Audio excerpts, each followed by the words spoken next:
Roblox. It is a platform full of creativity, experience, and even horror. It is so colorful and enjoyable at the same time. It is a place of memories and even life for some people. But I gotta tell you something. What if I tell you that there's a game beyond disgusting and disturbing?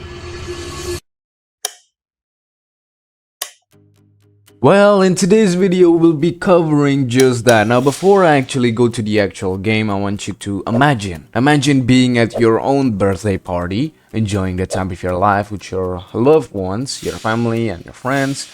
But suddenly, without your consent, you were f***ed. Sounds terribly wrong, right? Well, the game that I'm about to show you is literally about that imagination. The game itself is called Happy Birthday. This game is truly dark and disturbing, so I have to warn you again if you want to proceed. So yeah, without further ado, let's get right into it. Now, the game itself starts out pretty innocent. We could see a house that seems to be holding a birthday party, and we could see some cars outside the house. Once we get into the house, we could see some pictures, nice furnitures, and most importantly, a birthday party. But once we get close to the actual people in that party, suddenly everything turns gray. The outside sky went black and the atmosphere turned dark and disturbing. The priest and the little girl is gone. For now, we don't know the meaning behind this happening, so all we gotta do is just explore. Now, at this point, I noticed there's a door near the living room that leads to the garage, which have this, well, you know what it is. And it seems like it's trying to teleport me into another place, which seems to be restricted. So for now, let's explore the rest of the house. I went to the bedroom at the end of the house, and inside of it we could see the monitor that says, "Why did it have to be this way?" Which seems pretty interesting and confusing, but not as interesting as this code on the bed. The meaning behind it could be questioned, but for now let's just leave it be. Now, in front of the bed we could see a closet, which inside of it, well, I couldn't show you what exactly is in there, but it's a cross with a person wearing a crown similar to Jesus Christ. Beside the bedroom, there seems to be a bathroom that is filled with blood, and there's a clothes hanger inside of it. And the mirror shows us the Holy Mary.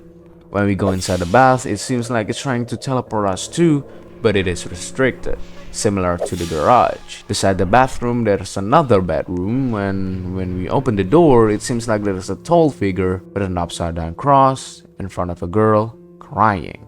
When we get close, however, we die and we get teleported to a bedroom. We could hear the police siren outside, and there seemed like to be a code on the table. Now that's it for the game, and it's time to do some digging.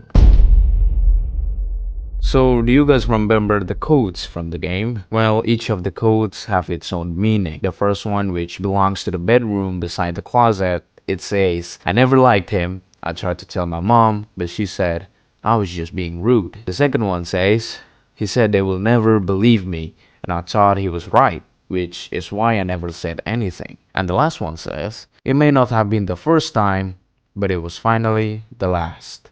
Now, in this context, we still don't know who him is, but I believe the one who wrote this code was the little girl.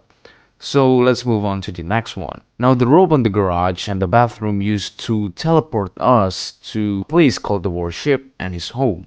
When we go to the worship game, it reveals something very disgusting. In this photo, we could see the little girl and the priest on the bedroom, with the sound effects of the girl crying. From the theory that I found on Reddit, it seems like the little girl was raped by the priest. The clothes hanger in the bathroom filled with blood also explains everything about it. The lore behind the people turning gray is because no one believed the little girl, not even her mom. And I believe the priest told the little girl that no one would ever believe her, hence she never talked about it. And for the last one, it seems like the little girl is going to commit suicide, judging by the sentence. It was finally the last.